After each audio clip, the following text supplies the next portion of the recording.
subject civics. We are beginning the chapter, the Constitution of India. As you all know, that India became independent on 15th August 1947, but our Constitution came into force on 26 January 1950. Now Constitution. What is Constitution? It is the democracy. Over 75% countries of the world are under the system of democracy. In the world, about 75% in the world, about 75% countries are under democracy system. Every country has its constitution, today written or unwritten. Like other countries, India has its constitution. Constitution is compulsory for the smooth action for a country. Constitution is a record of collection of rules that the citizens of the country have to follow. Now in Hindi, Bharat का संविधान प्राचीन राष्ट्र का संविधान, नवीन संविधान 26 जनवरी 1950 को लागू हुआ। दुनिया के जितने भी लोकतांत्रिक देश हैं सबका अपना संविधान है, भारत का भी अपना संविधान है। संविधान किसी देश के सही ढंग से संचालन के लिए आवश्यक है। संविधान नियमों का वह अभिलेख है जिसे वहाँ के नागरिकों को मानना पड़ता है। Now law, it is a system of rules recognized by the country to keep a check on the actions of its citizens. कानून, it is a system of rules. तो कानून नियमों की एक व्यवस्था है, recognized by the country, जिसे देश मानता है कोई, to keep a check on the actions of the citizens, ताकि राष्ट्र के देश के नागरिकों के ऊपर नियंत्रण रखा जा सके। तो देश के नागरिकों के ऊपर नियंत्रण रखने के लिए कानून एक व्यवस्था है जो देश के द्वारा मान्यता प्राप्त है। नीड फॉर लॉज, कानून की आवश्यकता। Rules have to be made so that each member of the society behaves in a manner that it is not offensive to others. अब कानून की क्या आवश्यकता है? कानून इसलिए बनाए जाते हैं ताकि समाज के सदस्य, कानून इसलिए बनाए जाते हैं ताकि समाज के सदस्य इस तरह से व्यवहार करें, समाज के सदस्य इस तरह का आचरण करें ताकि वे एक दूसरे के विरुद्ध आक्रामक ना हो, एक दूसरे के विरुद्ध उनकी कोई हिंसात्मक गतिविधि नहीं हो, कोई प्रतिक्रिया नहीं हो। Thus, a rule is an established principle or a guide for action. इस तरह नियम जो है वह एक मान्यता प्राप्त सिद्धांत है और यह एक तरह का मार्गदर्शन है। नियम एक तरह का मार्गदर्शन है और यह एक तरह का स्थापित सिद्धांत है। In this context, the rules of the road are relevant. इस परिप्रेक्ष्य में हम एक मामूली नियम को लें, सड़क के नियम को। If these rules are followed, सड़क का उपयोग करने वाले लोग, सड़क पर चलने वाले, चाहे वो वाहन हों, पैदल यात्री हों, साइकिलिस्ट हों, मोटरिस्ट हों, जो भी हों, यदि सड़क के नियमों का पालन करते हैं तो ठीक है। अगर सड़क के नियमों का पालन नहीं होता है तो सड़कों पर दुर्घटनाएं होती रहती हैं। तो सड़क के नियमों का अगर पालन हम करें सड़क पर चलते समय तो हम दुर्घटना से बच सकते हैं। Now the role of the constitution, संविधान की क्या भूमिका है? पहली भूमिका, the first role of the constitution is that it describes the type of government desired by the people. संविधान लोगों के द्वारा वांछित, लोगों लोगों की इच्छा अनुसार सरकार के प्रकार का वर्णन करता है। संविधान लोगों की इच्छा के अनुसार बनी हुई सरकार का एक वर्णन है। दूसरा, the next defines the nature of the countries political system. संविधान किसी देश की राजनीतिक व्यवस्था की प्रकृति को परिभाषित करता है। Define the nature of the countries political system. संविधान किसी देश की राजनीतिक व्यवस्था की प्रकृति को परिभाषित करता है। Third, prevents the misuse in the hands of the political leaders. संविधान राजनीतिक नेताओं के द्वारा किसी भी प्रकार के उनके हाथों किसी भी प्रकार के दुरुपयोग को रोकता है। Fourth, prevents the dominance of A majority over A minority group. संविधान देश में बहुसंख्यक के द्वारा अल्पसंख्यक के ऊपर अपने आधिपत्य, किसी भी देश में बहुसंख्यक के द्वारा उस राष्ट्र में रहने वाले अल्पसंख्यकों पर डोमिनेंस को रोकता है कॉन्स्टिट्यूशन, उनकी दबंगई को रोकता है। Fifth, generates and protects the rights of citizens. संविधान की सबसे महत्वपूर्ण भूमिका यह है, this is the very important role of the constitution, that it generates and protects. Generate का मतलब उत्पन्न करना। ये नागरिकों के अधिकारों को उत्पन्न करता है। संविधान नागरिकों के अधिकारों को उत्पन्न करता है और उसकी रक्षा करता है। 10, Constitution is necessary or compulsory for any country.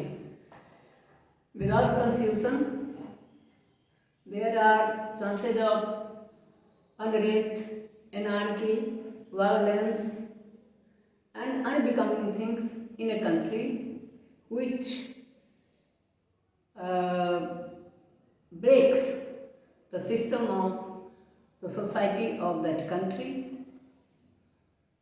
And in such a position, a country never can progress. If there is no constitution, if there is no law, if there is no rule to protect, to control, to check the citizens, everywhere there are chances of being willful actions by the citizens. People may be free and they will act according to their will, according to their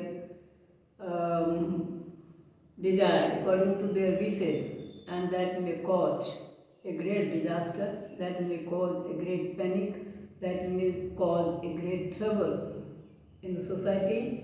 Life in the society cannot be maintained. There will be lack of discipline, and in this situation the whole system will scatter and people and citizens have to bear a lot of problems, lot of troubles. In ancient times, our history says that there have been chances, there are opportunities when, or there have been occasions when there has been the lack of rules or laws, there has been anarchy, there has been disruption, the society, the nation, and the country have and had to pay too much for. So constitution is necessary, not only necessary, it is compulsory for the smooth action of the country, for the smooth action of citizens, to maintain everything in right way. अब हिंदी संविधान, जैसा कि इसकी भूमिका के बारे में, संविधान के बारे में, कानून के बारे में मैंने बताया संक्षेप में, तो संविधान के बगैर किसी राष्ट्र की कल्पना नहीं हो सकती है। जिस राष्ट्र का अपना संविधान नहीं है, जिसका अपना कोई नियम नहीं है, जिसके अपने कानून नहीं है, वहाँ कोई व्यवस्था नहीं हो सकती है, वहाँ की सामाजिक व्यवस्था बिगड़ सकती है, वहाँ राष्ट्र में अराजकता फैल सकती है, राष्ट्र के नागरिक मनमाने ढंग से काम कर सकते हैं। और ऐसी स्थिति में एक समाज के सही ढंग से या राष्ट्र के सही ढंग से चलने की जो एक व्यवस्था है, उसमें व्यवधान उत्पन्न होता है। इसलिए संविधान आवश्यक है। हम सबों को संविधान का आदर करना चाहिए, हम सबों को नियमों का पालन करना चाहिए, हम सबों को अनुशासित होकर समाज में, परिवार में, राष्ट्र में व्यवहार करना चाहिए, ताकि किसी भी समाज में किसी भी नागरिक को या समाज के किसी भी सदस्य को किसी तरह की कोई कठिनाई ना हो। दरअसल समाज के प्रत्येक सदस्य का जहाँ अपना कर्तव्य है, वहाँ उसका अधिकार भी है। तो हम दूसरे के अधिकारों को समझने का प्रयास करें, हम दूसरे के अधिकारों को स्वीकार करने का प्रयास करें।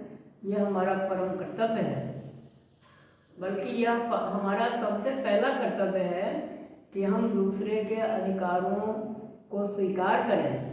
और ऐसा जब हम कर लेते हैं तो हमारा जीवन, हमारी राष्ट्रीय व्यवस्था, हमारी सामाजिक व्यवस्था, हमारी पारिवारिक व्यवस्था, या जहाँ कहीं भी हम होते हैं, घर में हों, स्कूल में हों, खेल के मैदान में हों, जहाँ कहीं भी हों, हमारा जीवन सुचारू ढंग से, सही ढंग से चलता रहता है। तो संविधान के बारे में बस इतना ही कि संविधान नियमों का वह संकलन है और नियमों का वह संग्रह है जो किसी राष्ट्र को सही ढंग से चलाने के लिए आवश्यक है। हाँ, एक बात है कि संविधान ऐसा नहीं है कि उसमें जो कुछ भी नियम बना दिए गए तो वो नियम जो है पत्थर पर लकीर खींच दी गई। समय समय के अनुसार, समय समय पर उसमें संशोधन भी होते रहते हैं, आवश्यकता पड़ने पर संशोधन भी होते रहते हैं। अब हिंदुस्तान के संविधान की ही बात हम करें तो भारत का संविधान दुनिया का सबसे बड़ा संविधान है। दुनिया के कई देशों से जो विशिष्ट चीज़ें हैं उनको इसमें जो है जोड़ा गया है।